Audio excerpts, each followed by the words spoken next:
What's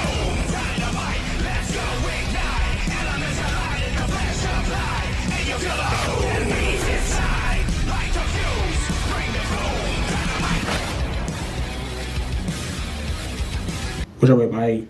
Welcome to my review of Wild Women Wrestling Season 3, Episode 24, right here on the PW Zone. I'm Mike with Joe Black, the professional wrestling. Now, there's a few things I want to talk about in this episode. A few moments that caught my eye, and I will say this: the match they promoted as a main event this episode should not have been a main event. There's a match I want to talk about a little bit that should have been a main event, but the way they play into a story they are building up, I see why it wasn't the main event. But that's a moment grab about this episode.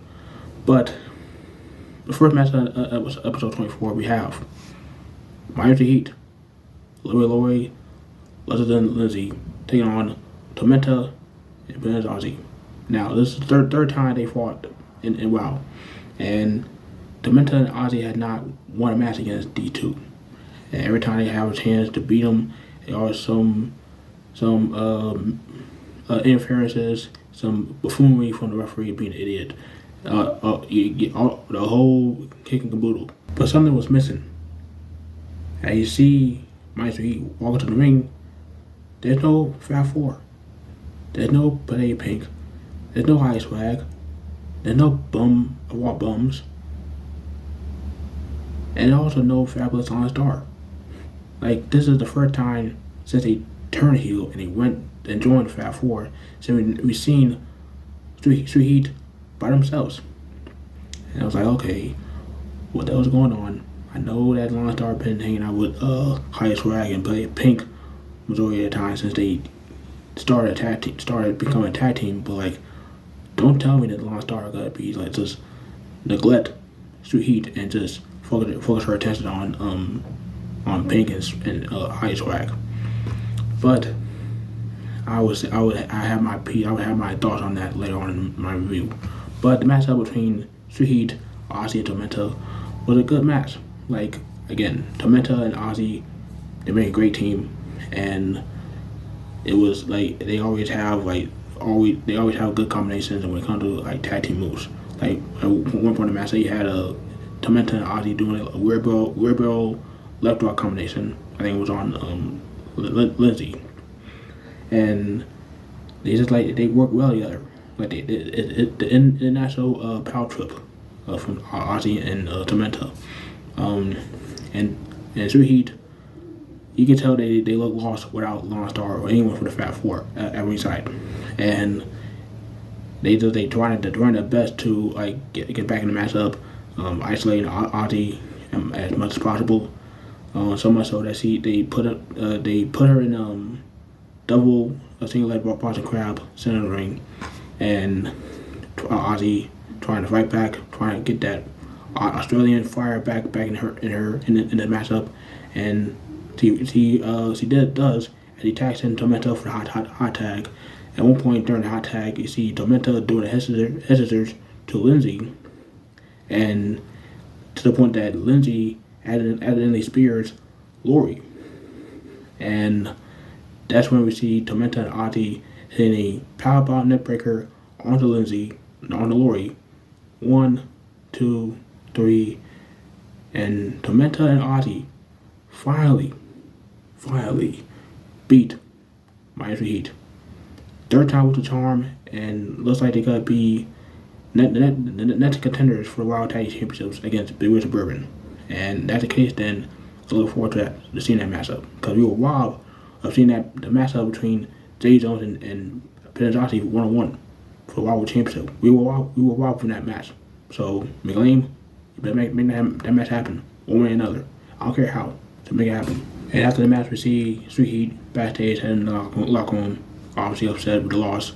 And Lloyd tell Lindsay, hey, how you let that happen? What do you mean how let that happen? Without Lana out there heading in the game. Lloyd's like, where's Lana anyway? Are we supposed to be a faction? I feel like we're the B team right now. And it's like, I'm feeling the same way, right? Because like it seems like since they have Swag and Pink as a tag team. Sweet Heat has been put on the back burner by Long Star, which I don't know why that is, because Sweet Heat is the tag team of the group. Like, they supposed to be going out the tag titles. Like, you're supposed to have, every time you have a faction, all that one tag team that was made to be a tag team. No offense to Swag and Pink, they were tag teams because they were tag team because they want to have Swag and Pink get along, and they still have bickering back and forth. But Sweet Heat, they've been there since day one with Fat Four, and they are the tag team of the group. So the fact that you have a power trip between actual tag team and a mixed up tag team of the group, it could cause problems, and it causing problems right now with Fab Four. So what's gotta happen next? Well, you gotta wait to hear my thoughts on the second semi-main event, episode 24. Because before the semi-main event, we have the second match of episode 24. We have the Mighty Mites taking on the newly formed tag team of Chainsaw and Pat Riley. And Pat Riley now donning a new darker makeup and new hairstyle. She's slowly turned into the darker version of herself.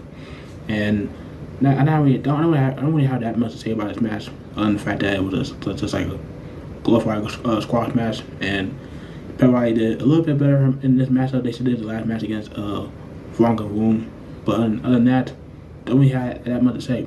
But we do see some good tag team work from Chainsaw and Pat Riley, where Pat Riley was put in the crucifix position by Chainsaw, and Chainsaw twist her around, and he does like a splash on the both sugar and spice for the win. And they call that the Massacre Splash. And Texas Chainsaw Massacre. Alright, calm down.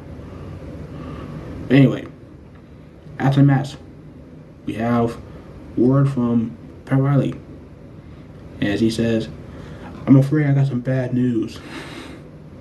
The little cheerleader that could, well, she just couldn't. So allow me to introduce myself. I'm Daisy Lane. And bingo, there's your spoiler. You caught that spoiler last week when I mentioned my episode 23 review.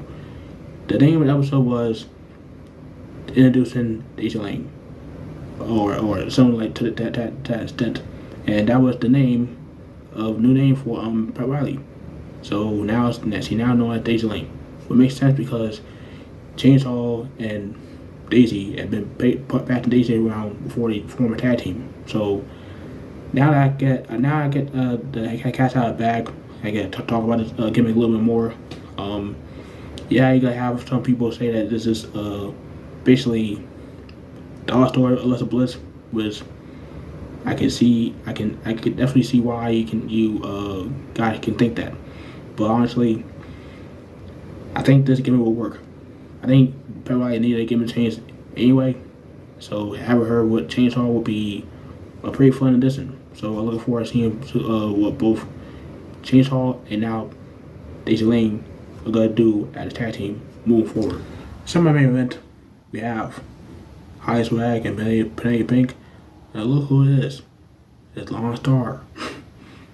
Not coming out for the Sweet Heat match, but she comes out for High Swags and Penelope Pink's match. And they're going up against Chella and Roxxy Fierce. Still don't know why they have a tag team. You know how that is Chella's partner, but whatever. This matchup was pretty good. I would say that the more we see Roxxy Fierce in the ring, the more you can tell that she's getting better in the ring. Because when she first got in the ring, when she first had that match last season, when she came in the ring and she accidentally tripped Laura Humphrey, the former ring announcer for a while, it was part of her fault because he didn't move right away. But anyway, you can tell that she got better in the ring, like match after match during season 3. And this match was no different.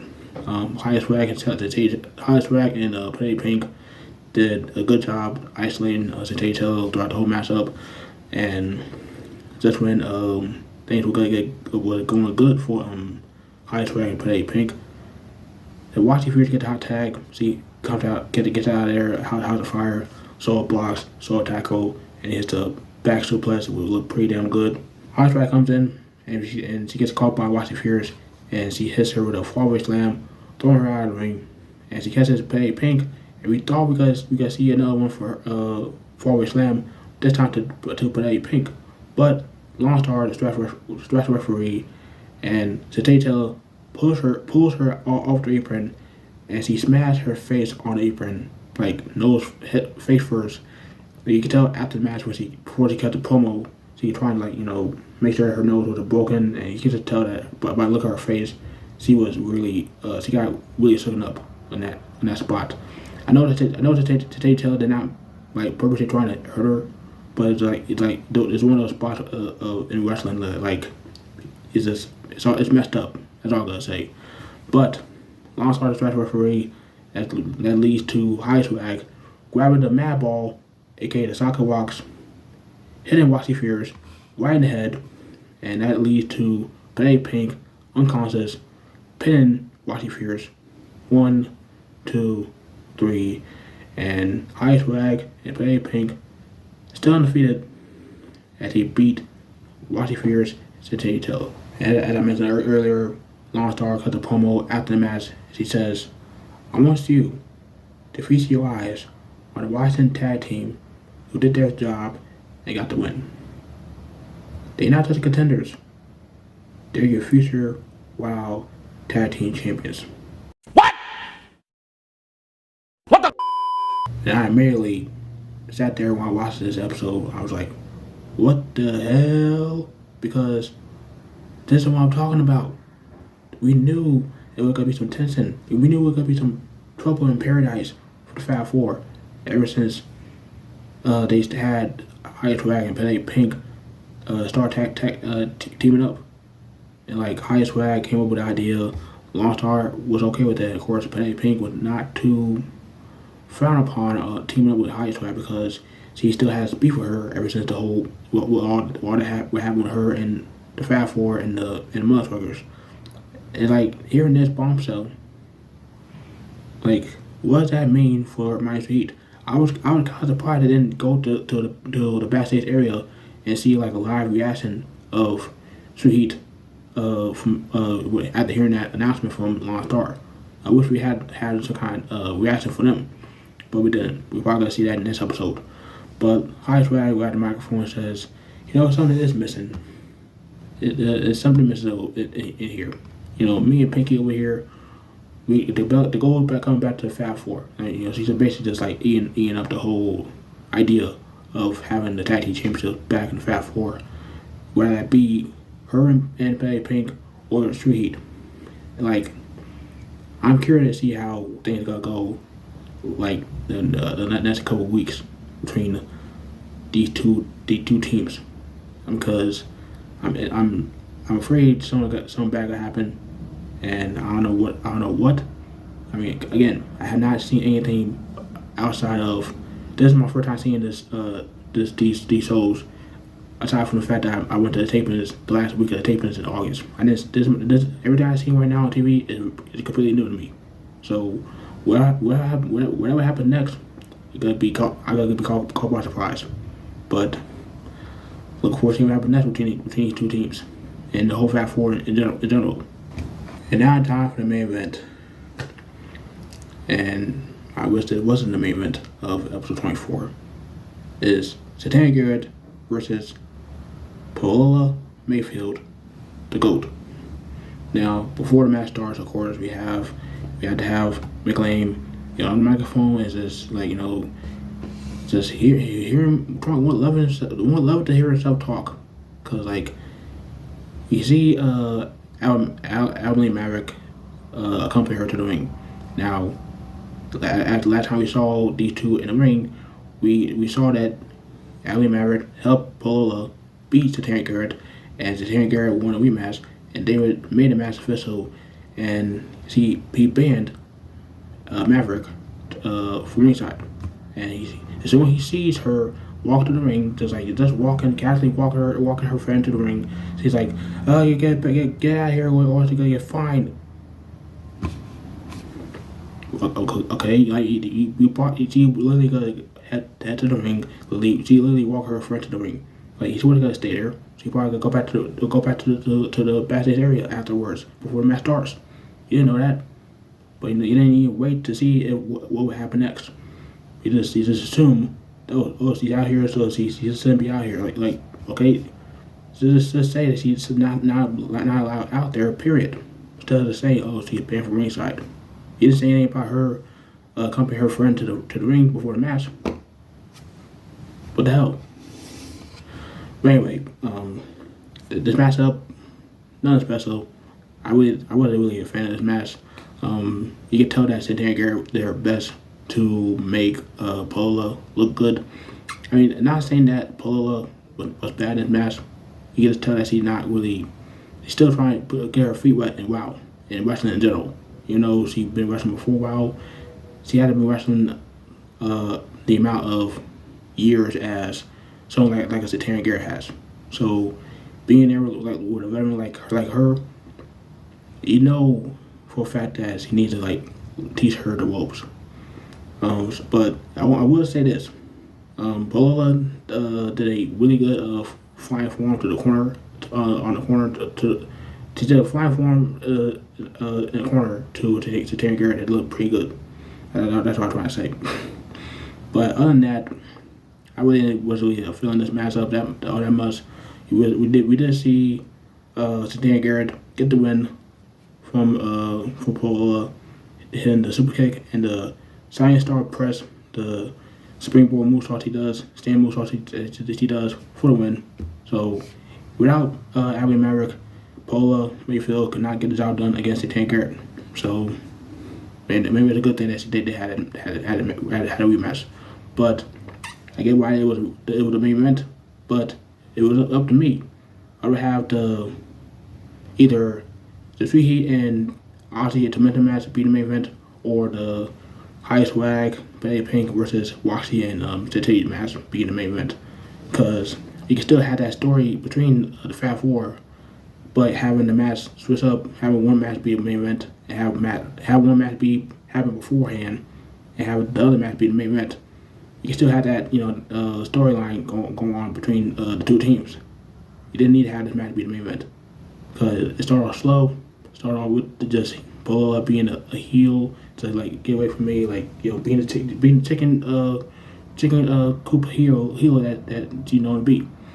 But other than that, match was nothing special. Santana Garrett won the match, and I'm happy for that. But other than that, I did not like this match all that much. And that's my review of WoW Season 3, Episode 24. And let me know down below what you thought of the episode. You seen the episode? If not, you check out all the matches they have on WoW YouTube channel, WoW Superheroes. Check out all the episodes they have uploaded. You want to watch the episodes in full, no cuts, no. You want to see all the promos and all the backstage segments. Watch on Pluto TV. I tell you right now, it's better to watch on Pluto TV than watch on YouTube. Trust me. And you might have seen me doing like a little bit of live stream last night. I've been testing out something to do on the PS5 because I might be doing some live streaming on YouTube when WWE 25 comes out next week. So be on the look out for that.